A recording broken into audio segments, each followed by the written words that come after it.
स्त्रिया सायंकाळच्या वेळी मेण्यांमध्ये बसून थंड हवेशीर बसण्यासाठी या दरवाजाचा वापर केला जायचा। मेना आणि पालखी एकच, मेना असतो बंदिस्त आणि पालखी असते ओपन।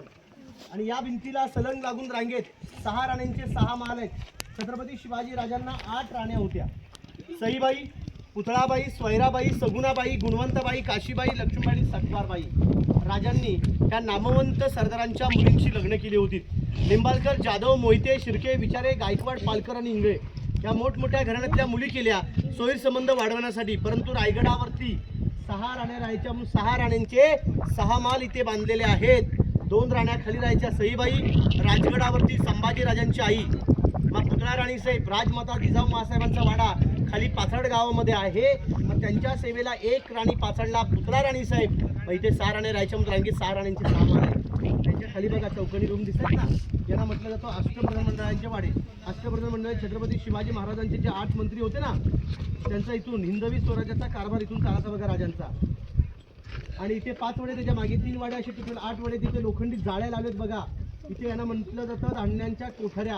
धान्यांचं कोठर म्हणजे समजा गडाला जर वेढा पडला 3 ते 4 महिने पावसाळी धान्य असं पुरेल तर त्याचा स्टोरेज मात्र इथे केला जायचा। याला कोकणात आपण पेव किंवा कणगी म्हणतो बघा। पन्हाळा किल्ला आहे कोल्हापूरमध्ये, तिथे मोठमोठे धान्यांचे कोठरे आहेत बघा। गंगा, यमुना आणि सरस्वती, त्यांना अंबारखाना म्हणतात। ते 52 फुटाचे, एक हत्ती शिरू शकतो एवढा दरवाजा बघा। इथे लाकडी सिडीने उतरून ते लाकडी सिडीने धान्यावरती काढलं जायचं। या रोपेच्या खालच्या बाजूला एक डोंगर आहे, त्या डोंगराला इतिहासामध्ये पोटल्याचा डोंगर म्हटलं जातो। त्या पोटल्याच्या डोंगरावरून इंग्रजांचे 2 अधिकारी कर्नल क्रॉथर आणि मेजर हॉल या 2 ब्रिटिश अधिकाऱ्यांनी या किल्ल्यावरती तोफ मारा केला, तेव्हा रायगड 11 ते 12 दिवस किल्ला चालत होता। रायगडाचं आधीचं नाव काय होतं? रायरी। रायरी नावाने किल्ल्याला ओळखला जात होता। राजाने किल्ला जावळीचे मोरे चंद्रराव मोरेंकडून राजाने किल्ला 1656 मध्ये जिंकल्यानंतर या गडाचं नाव रायगड असे नामकरण केलं। जावळी खोरे एवढे भयंकर जंगल होतं। प्रतापगड जो किल्ला आहे त्या प्रतापगडाच्या पायथ्याशी रायगडाच्या उत्तरेला एक कोकण दिवा आहे। या कोकण दिव्यापर्यंत खालच्या भागाला त्या जावळीच्या ती म्हण अशी म्हटली जाते की आपल्या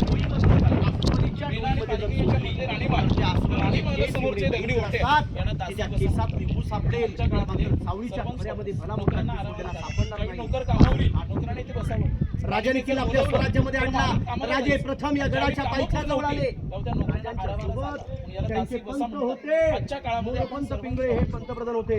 राजे पंतांना म्हटले की पंत आपणच म्हटलं की रायरी रायरी। पंत राजाने म्हटलं की महाराज हीच ती रायरी। त्यावेळी राजांच्या तोंडातून या रायरीबद्दल काही उद्गार बाहेर पडले।